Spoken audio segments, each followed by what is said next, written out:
तो स्वागत है आपका मेरे YouTube चैनल पर जिसका नाम है लर्न हिंदी विद भावना। अगर आपको मेरे वीडियोस पसंद आए तो आप मेरे चैनल को लाइक, शेयर और सब्सक्राइब कीजिए और नीचे कमेंट बॉक्स में बताइए कि आपको मेरी वीडियोस कैसी लगी। हमारा आज का टॉपिक है विशेषण, तो चलिए हम विशेषण स्टार्ट करते हैं। सबसे पहले हमारा क्वेश्चन है कि विशेषण किसे कहते हैं। चलिए हम पढ़ते हैं कि विशेषण क्या है। संज्ञा या सर्वनाम की विशेषता बताने वाले शब्दों को हम विशेषण कहते हैं। ऐसे शब्द जो किसी संज्ञा या सर्वनाम की विशेषता बताते हैं उसे हम विशेषण कहते हैं।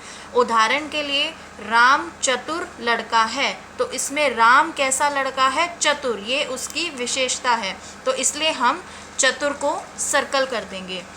सेकंड है काली गाय अधिक दूध देती है। इसमें गाय कैसी है? काली, तो ये गाय की विशेषता है, इसको हमने सर्कल किया। और वह कितना दूध देती है? अधिक, तो ये भी उसकी विशेषता है, इसीलिए मैंने अधिक को भी सर्कल किया। अब हम पढ़ते हैं कि विशेषण के कितने भेद होते हैं। हमारे पास विशेषण के टोटल 4 भेद होते हैं। सबसे पहले गुणवाचक विशेषण, दूसरा परिमाणवाचक विशेषण, तीसरा संख्यावाचक विशेषण और चौथा सार्वनामिक विशेषण। मैंने इसमें परिमाणवाचक और संख्यावाचक विशेषण के 2 पार्ट्स नहीं बताए हैं जो कि हम नीचे पढ़ेंगे। सबसे पहले हम स्टार्ट करते हैं गुणवाचक विशेषण। गुणवाचक विशेषण को हम कहते हैं एडजेक्टिव ऑफ क्वालिटी। क्वालिटी का मतलब होता है वो किसी के गुण के बारे में बताते हैं, तो हम उसे कहते हैं गुणवाचक विशेषण। चलिए हम इसकी परिभाषा पढ़ते हैं। जो शब्द किसी व्यक्ति या वस्तु के गुण, दोष, रंग, आकार, अवस्था, स्थिति, स्वभाव, दशा, दिशा, स्पर्श, गंध, स्वाद आदि का बोध कराते हैं उसे हम गुणवाचक विशेषण कहते हैं। जैसे कि गुण या दोष क्या हैं? अच्छा, बुरा, सरल, परिश्रमी। ये किसी भी व्यक्ति के गुण भी हो सकते हैं। इसमें गुण है अच्छा, परिश्रमी, सरल, और इसमें दोष क्या है? बुरा, झूठा। ये सब हमारे क्या हैं? गुणवाचक विशेषण। दूसरा है हमारा रंग, ये भी हमारा गुणवाचक विशेषण में ही आता है। कोई भी रंग, काला, पीला, हरा, लाल। तीसरा है आकार, कोई भी शेप, छोटा, बड़ा, गोल, ऊंचा। चौथा है हमारा स्वाद यानी टेस्ट, खट्टा, मीठा, मधुर, कड़वा, ये सारे हमारे गुणवाचक विशेषण हैं। इसी तरह है हमारे स्पर्श, दिशा और दशा। ये मैंने आपको लिख के बताए हुए हैं, आप खुद इनको देख सकते हैं। इसके हमारे गुणवाचक के कुछ अन्य उदाहरण हैं, जैसे नेहा मधुर गाती है। मैंने आपको बताया था मधुर क्या है? क्वालिटी, यानी नेहा का गुण है, तो ये हमारा गुणवाचक विशेषण है। दूसरा है चिराग बहुत ईमानदार है, तो चिराग कैसा है? ईमानदार। ये चिराग का क्या है? गुण, तो ये भी हमारा गुणवाचक विशेषण है। तो फ्रेंड्स, मैं होप करती हूँ आपको ये गुणवाचक विशेषण समझ आया होगा। अगर आपको कोई भी डाउट है तो आप मुझे कमेंट बॉक्स में ज़रूर बताइएगा, मैं इसको फिर से एक्सप्लेन करूँगी। चलिए हम सेकंड टॉपिक की तरफ जाते हैं, जो कि है हमारा परिमाणवाचक विशेषण। परिमाणवाचक विशेषण का मतलब है एडजेक्टिव, इसको हम बोलते हैं इंग्लिश में एडजेक्टिव ऑफ क्वांटिटी। किसी भी चीज़ की, यहाँ पे क्वांटिटी का मतलब है किसी भी चीज़ की मात्रा।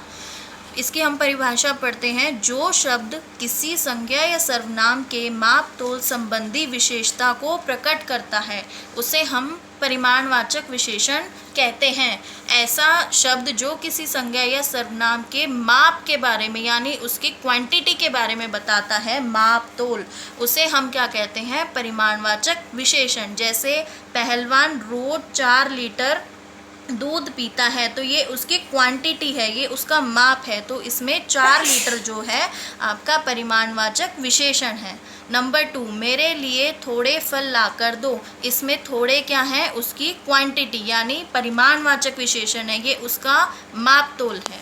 चलिए अब हम परिमाणवाचक के वो 2 भेद डिस्कस कर लेंगे जो मैंने फ्लो चार्ट में पहले नहीं बनाए थे। इसके 2 भेद होते हैं। नंबर 1 निश्चित परिमाणवाचक और नंबर 2 है अनिश्चित परिमाणवाचक। चलिए हम पहले निश्चित परिमाणवाचक के बारे में पढ़ते हैं। निश्चित परिमाणवाचक वो विशेषण शब्द हैं जो हमें किसी वस्तु की निश्चित मात्रा या परिमाण का बोध कराते हैं, मतलब हमें फिक्स क्वांटिटी के बारे में बताते हैं, निश्चित मात्रा या परिणाम। जैसे कि साड़ी 5 मीटर की होती है, साड़ी कितने मीटर की होती है, ये फिक्स है हमारी 5 मीटर की, तो इसे हम कहते हैं निश्चित परिमाणवाचक विशेषण। इसका दूसरा उदाहरण है, मैंने 2 बीघा ज़मीन खरीदी। हमने कितनी ज़मीन खरीदी है? 2 बीघा। तो ये भी हमारी फिक्स है, मात्रा या उसका परिमाण फिक्स है, तो इसको हम कहते हैं निश्चित परिमाणवाचक विशेषण। इसके कुछ अन्य उदाहरण हैं, जैसे 2 बीघा, 5 मीटर, 1 लीटर, 2 किलो चीनी इत्यादि। मतलब कि हमें इसके अंदर निश्चित परिमाणवाचक में फिक्स क्वांटिटी के बारे में बताया जाएगा, निश्चित मात्रा बताई जाएगी, उसे हम कहेंगे निश्चित परिमाणवाचक विशेषण।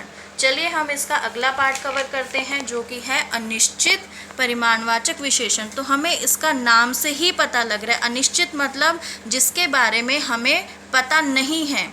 जो शब्द किसी संज्ञा या सर्वनाम की अनिश्चित परिमाण का बोध कराते हैं उन्हें हम अनिश्चित परिमाणवाचक कहते हैं। इसका मतलब है कि ऐसे संज्ञा या सर्वनाम शब्द जो हमें किसी चीज़ की क्वांटिटी के बारे में नहीं बताते, हमें उसकी फिक्स्ड क्वांटिटी नहीं पता होती, उसको हम कहते हैं अनिश्चित परिमाणवाचक विशेषण।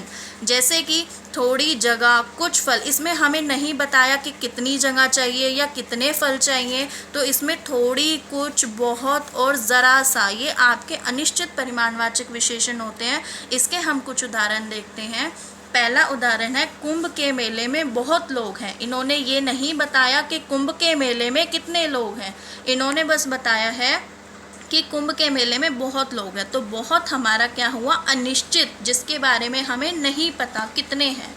नंबर 2, तुम्हें थोड़ा काम और करना चाहिए। हमें कितना काम करना चाहिए उसने ये नहीं बताया, उसने बताया है कि बस हमें थोड़ा सा काम और करना चाहिए, तो ये हमारा अनिश्चित परिमाणवाचक विशेषण है। तो फ्रेंड्स, इसके बचे हुए टॉपिक अब हम नेक्स्ट वीडियो में कवर करेंगे, और प्लीज़ मुझे फिर बताइएगा कि मेरी वीडियो आपको कैसी लगी। अगर कोई भी आपको डाउट है तो उसे कमेंट बॉक्स में लिखिएगा, ताकि मैं आपके डाउट सॉल्व कर सकूँ। Thank you.